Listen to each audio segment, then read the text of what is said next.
Radio Publique Africaine.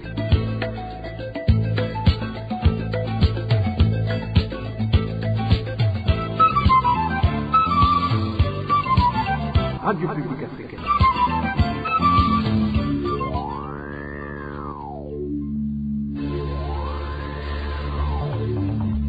C'est le moment de suivre le journal parlé en français.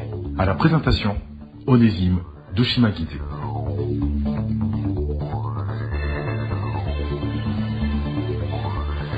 Nous sommes le samedi 29 janvier 2022. Bienvenue mesdames et messieurs à suivre cette édition dont voici le sommaire.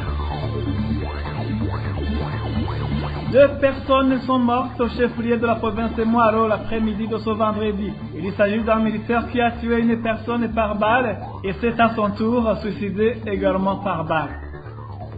Au sommaire également, les militaires burundais et les Imbonerakure en incursion sur le territoire de la République démocratique du Congo sont accusés de tuerie et vol des biens de la population locale. Cependant, Gitega nie toujours sa présence sur le sol congolais. Dans cette édition, nous vous parlons également des actes de violation des droits humains dont sont victimes les habitants de la colline Butare en commune Kayogoro de la province de Makamba. Les détails tout de suite. Je vous le disais en titre, 2 personnes sont mortes au chef-lieu de la province de Moaro l'après-midi de ce vendredi. Il s'agit d'un militaire qui a tué une personne par balle. Après ce forfait, le meurtrier s'est à son tour suicidé également par balle. Le point avec Eric Nyonzima. La tragédie s'est déroulée ce vendredi dans l'après-midi. Nos sources sur la colline Gihinga, zone Mwaro de la commune Kayokwe en province Mwaro, indiquent qu'un militaire Dino Daroni a tué à bout portant le propriétaire d'un restaurant. Par après, son militaire s'est suicidé par balle dans la localité appelée Kugachupa. Il lui a tiré 3 balles au niveau de la poitrine et le commerçant est mort. Et ce militaire Aaron a par la suite retourné l'arme contre lui. Il s'est tiré 3 balles au niveau de la tête et il a tout de suite rendu l'âme. Les mêmes sources à Kayokwe ajoutent que son militaire faisait la cour à une fille d'Inodo Irakoze. Cette dernière travaillait dans le restaurant du commerçant pacifique surnommé Muhongo. Cette serveuse qui travaille dans le restaurant de son commerçant s'appelle Irakoze. Ce militaire lui faisait assidûment la cour. Le commerçant victime se plaignait des visites du militaire. Pour lui, ce militaire empêchait la jeune fille de bien faire son travail. Les 2 corps ont été acheminés à la morgue de l'hôpital de Kibumbu. Nous n'avons pas pu joindre Honoré Hakizimana, administrateur de la commune Kayokwe, pour donner des éclaircissements. Merci à toi Eric Nyonzima. Toujours au chapitre sécurité, les militaires burundais et les Imbonerakure en incursion sur le territoire de la République démocratique du Congo sont accusés de tuerie et vol des biens de la population locale. Gitega nie toujours sa présence sur le sol congolais.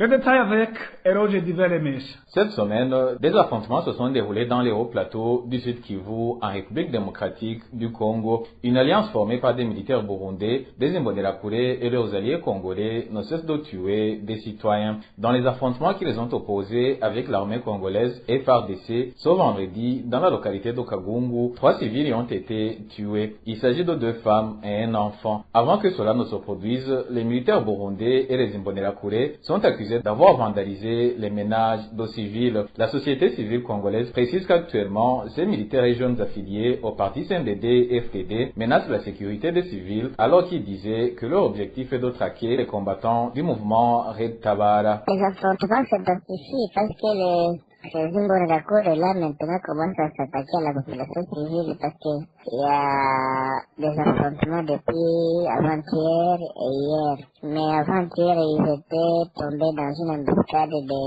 jeunes, les Wazalendo comme nous appelons ici chez nous, les local défense. Ils sont tombés dans les embuscades et on a arrêté certains. Hier maintenant on a brûlé une église. Un centre hospitalier. Ça ne se comprend plus. Au lieu de traquer les raids de Tabara, ils commencent maintenant à s'attaquer à la population civile. De plus, les militaires burundais et les Imbonerakure sont accusés de vol des biens des civils. Des vaches ont été volées et emportées au Burundi. Malgré cela, le ministre de la Défense a nié la présence des militaires burundais sur le sol congolais. Il présentait le bilan des réalisations de son ministère sur une période de 6 mois. Alain Tribert Mutabadi. L'armée burundaise n'a pas de troupes en RDC, comme le veut d'ailleurs la loi. Nous entretenons de bonnes relations de voisinage avec la RDC. On communique, on se rencontre, etc. Donc si nos troupes étaient présentes au Congo, on ne pourrait pas maintenir de telles bonnes relations. Le porte-parole de la FARDC au Sud Kivu avait récemment déclaré, sans citer des noms, que des militaires en provenance des pays voisins mènent des affrontements sur le sol congolais dans les hauts plateaux. Dieudonné Kasseleka affirmait qu'il les connaissait et qu'à un moment à l'autre, ils pourraient décliner leurs identités. Merci à toi, Eloge Divin Les Méchants. Après cette petite transition, nous parlons droits de l'homme.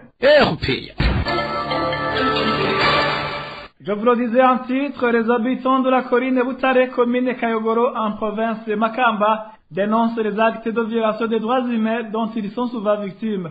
Ils pointent du doigt le chauffeur de l'administrateur de cette commune comme étant le responsable de ces actes.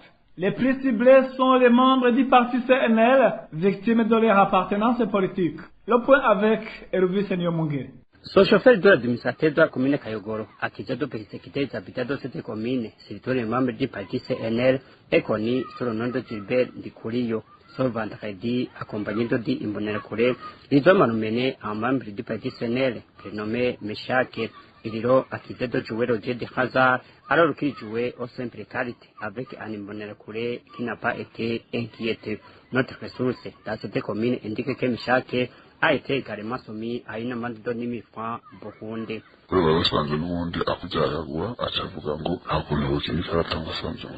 le menaçait même avant. Cette fois-ci, il a dit qu'il ne pouvait plus supporter aucun membre du parti CNL. Il évoquait la question du jeu du hasard pour donner du poids à ses menaces. Par après, il a appelé une dizaine d'Imbonerakure. Ils ont déchiré sa chemise. Meshach s'est enfui puisqu'ils avaient tous des bâtons. Ils lui ont même interdit d'aller au marché pour vaquer à ses activités quotidiennes. Ce chauffeur a l'habitude de provoquer les gens. Apparemment, il est soutenu dans ses actes ignobles par l'administrateur. Cela a commencé depuis longtemps, à l'époque de l'ancien administrateur. À vrai dire, il ne fait que nous persécuter.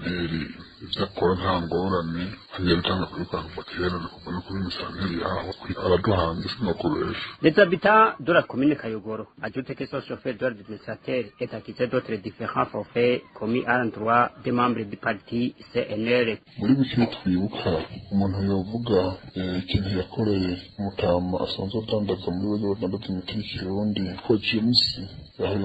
Parmi les cas que l'on se rappelle, je peux citer l'exemple d'un vieillard prénommé James, vendeur de médicaments traditionnels. Le chauffeur l'a tabassé au vu de tout le monde. C'était au marché. Il l'a giflé et l'a accusé d'être contre le parti CNDD-FDD.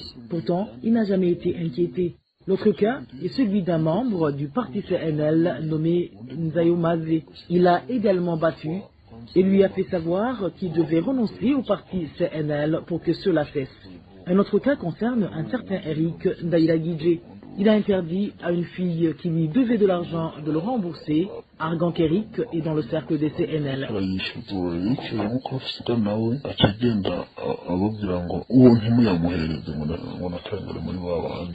La rédaction de la RPA a essayé de joindre Antoine Ndagijimana, administrateur de la commune Kayogoro, mais en vain.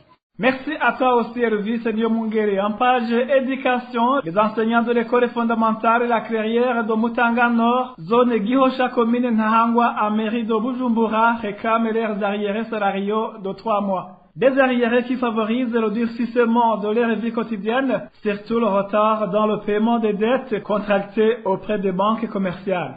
Un détail avec Roger Cuisine. À peu près 3 enseignants de l'école fondamentale La Carrière de Mutanga réclament les arriérés de 3 mois de salaire. Certains enseignent à la section maternelle et d'autres à la section primaire. Un enseignant témoigne. Les arriérés qui remontent à partir du mois de juillet, août et septembre, ils continuent à nous payer mensuellement sans toutefois nous donner les salaires de ces 3 mois. Ils nous expliquent que cet argent n'est pas encore disponible. L'origine du non-paiement de leur salaire selon ces enseignants se baserait sur la mésentente entre les associés qui ont fondé cette école à Clairière. Ils mésentendent sur l'octroi de ces arriérés. L'école La Clairière a été fondée par 5 associés qui ont mis ensemble leurs actions. Pour le moment, ils ont un problème de gestion de cette école. Son conflit a été porté devant les instances judiciaires. Nous, les enseignants, sommes victimes de cette mésentente. Ces enseignants demandent aux responsables de cette école de les payer de leur dû parce qu'ils ont des projets en souffrance. Des enseignants ont contracté des dettes auprès des banques BCP et CCM. Nous nous étions engagés à payer mensuellement ces dettes. Un crédit que nous n'avons pas pu honorer. Nous avons été sanctionnés par des indemnités de retard. À ce propos, nous avons essayé de contacter Théo Tuisabe, directeur de l'école La Clairière, ainsi qu'Assumpta Uimana, représentante légale de cette école, mais sans succès. En page économie, carence persistante du carburant de type mazout dans la capitale politique Gitega, quoique le prix a été revu à la hausse. Certains des consommateurs, surtout ceux en possession des outils à carburant, croyaient à cet effet à la disponibilité de ce produit. Le carburant de type Sper est pourtant disponible. Les commerçants de produits pétroliers tranquillisent toutefois qu'ils espèrent que le mazout sera prochainement disponible sur le marché local. Aimable Nishim. Sur une station-service dans la ville de Gitega, aucune n'a du carburant de type mazout, malgré la récente revue à la hausse du carburant en général. Le litre de mazout ayant passé de 2380 à 2680 francs. C'est au moment où tous les consommateurs du mazout croyaient que la revue à la hausse du carburant allait permettre sa disponibilité. Toujours est-il qu'au marché noir, le mazout est disponible à un prix variant de 3000 francs à 4000 francs le litre. Les conséquences de cette pénurie du mazout font que les propriétaires des bennes qui transportent du moellon et du sable gardent les engins faute de mazout. Le prix du transport de marchandises connaît également une flambée. Les pompistes laissent entendre qu'ils seront servis au mazout prochainement. La population en général a mal accueilli la hausse du prix du carburant à la pompe à cause de l'inflation qu'elle génère au niveau du prix des autres produits et des tickets de transport. Merci à toi aussi, aimable Nishim. Et la hausse du prix du carburant n'a apporté aucun rendement face à sa pénurie dans certains coins du pays. Les habitants de la capitale économique Bujumbura signalent encore de longues chaînes de bus en attente d'être approvisionnés sur les différentes stations-service de la ville.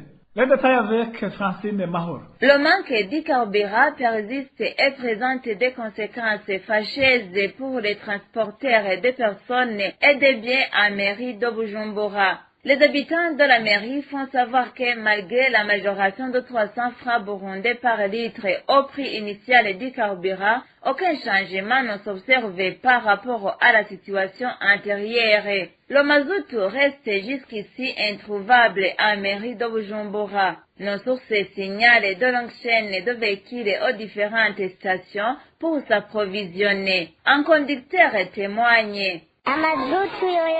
Le mazout demeure un problème malgré la hausse des prix à la pompe. Le constat d'aujourd'hui, c'est une station manque de l'essence. Les coûts de ligne de véhicules s'y observent encore, mais pour le mazout, les prix s'allongent davantage. Ce n'est pas facile vraiment. Cet habitat indique que la situation devient de plus en plus compliquée. Ce vendredi, à mairie de Bujumbura, dans certains quartiers, les files d'attente à la recherche du carburant s'observaient jusqu'à 22 heures. Au lieu d'arranger la situation, les décisions écratives deviennent de plus en plus graves. Les autorités ont fortement augmenté le prix du carburant, mais les files ne diminuent pas à mairie de Bujumbura. Je suis rentré à 22 heures, mais de longues files d'attente de bus ici les stations-service sont remarquées en Gagara, Mutakura et Chalama. Malheureusement, cette pénurie du carburant persiste malgré l'espoir de la population quant à la disponibilité des produits pétroliers consécutive à la hausse des prix. Merci à toi aussi, Francine Mahoro. Après cette petite pause, c'est le mini-magazine au cœur de la société. Depuis un certain temps, la famille présidentielle organise chaque année une croisade évangélique. D'après elle, c'est l'occasion de remercier Dieu pour une année passée dans ses grâces. Le magazine au cœur de la société analysera la compatibilité de cette activité avec la loi burundaise. À la présentation, c'est Béni Axel Khan. Au cœur de la société. Au cœur de la société est une émission de tous les samedis, préparée en synergie par les radios Inzamba, Agateka Kawe, Radio RPA, Idouya Wanyagihugu, ainsi que la radio-télévision Renaissance. Nul n'ignore que le Burundi est un pays laïque. Mais depuis l'arrivée au pouvoir du CNDD-FDD et de feu président Pierre Nkurunziza, cette laïcité semble avoir été remise en cause. La question est donc de savoir si le fait que le président de la République du Burundi invite le peuple burundais et les étrangers dans de grands rassemblements en vue de prier pour le Burundi n'est pas une entorse à la Constitution. La réponse, c'est dans ce mini-magazine au cœur de la société de ce samedi 29 janvier 2022 à la présentation Béni Axela Kahana, bienvenue. Depuis plus de 10 ans, c'est devenu une tradition au Burundi. Dans ces prières dites d'action de grâce, la quasi-totalité des membres du gouvernement, les gouverneurs de province, les officiers du haut commandement de l'armée et de la police sont invités dans ces croisades. Certains parlent d'une participation par contrainte à ces prières. N'est-ce pas, Émile Niwasumba? Politiques, leaders de la société civile, fonctionnaires de l'État, etc. De nombreux Burundais participent aux croisades de prières organisées par le chef de l'État dans la commune choisie. Pour les cérémonies, presque toutes les activités de la vie du pays sont paralysées. Pourtant, certains Burundais sont forcés de participer à ces croisades. Ce fonctionnaire de l'État indique que dans certains services, les absents aux croisades risquent d'être perturbés au travail. Dans ces croisades de prière organisées soit par le parti au pouvoir, soit par le président de la République, des gens qui ont des postes dans la fonction publique comme moi, l'on est obligé de se présenter. Arrivé là-bas, ils font des contrôles. Et si tu es absent, tu peux être muté ou être victime d'un changement de poste. Cet habitant de Gitega a participé à la dernière croisade de prière organisée par le chef de l'État. Il déplore le fait que souvent l'on est obligé de violer les règles de sa religion. Ces prières-là, souvent on ne sait pas si ça concerne les catholiques, on ne sait pas si c'est pour les musulmans ou les protestants. Souvent nous sommes contraints à violer les règles de nos religions respectives. Certains Burundais s'insurgent contre les collectes de cotisations par les administratifs collinaires et les Imbonerakure à l'approche de ce genre de croisades de prière organisées par le président de la République. Dans ces croisades de prière, à chaque fois, le président de la République prêche tel un pasteur. Pour Didas Kiganahe, spécialiste en droit constitutionnel et ancien ministre de la Justice, la laïcité de l'État garantie par la Constitution semble être menacée. La Constitution de la République du Burundi reconnaît en son article 1er que l'État du Burundi est un État laïque qui reconnaît la diversité des pratiques religieuses de sa population. Le principe de la laïcité de l'État doit être considéré par rapport à 3 critères, dont celui de la séparation des institutions civiles et des institutions religieuses, le principe de la liberté de culte et de conscience reconnu à chaque citoyen, ainsi que le principe de l'égalité de traitement des différentes religions devant la loi. En dépit de cette proclamation constitutionnelle sans équivoque, on a constaté que le pouvoir CNDD-FDD a toujours organisé, depuis son avènement en 2005, des croisades religieuses au sommet qui pourraient amener certaines personnes à se demander si le caractère laïque de l'État est toujours en vigueur. La laïcité est donc un principe fondamental qui constitue l'un des piliers de tout régime démocratique et de celui du Burundi en particulier. Dans un entretien accordé au journal Iwachu, Monseigneur Évariste Ngoyagoye, à l'époque archevêque de Bujumbura, avait suggéré à l'État de ne pas s'occuper, privilégier ou soutenir une quelconque confession religieuse. Ajoutons que dans toutes les confessions, il y a des personnes reconnues pour diriger des cultes. Comme vous venez de l'entendre, le principe de laïcité, prescrit par la Constitution burundaise, a tendance à être violé par le garant de la loi fondamentale.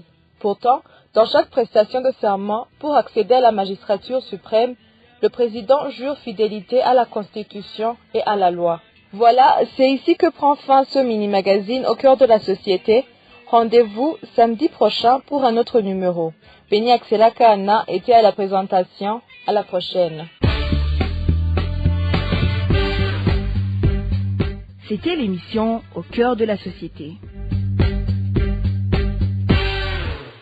Merci à toi aussi, Diane Mouziza. Merci, mesdames et messieurs, pour votre fidélité. Ainsi s'achève cette édition. Bon week-end à tous.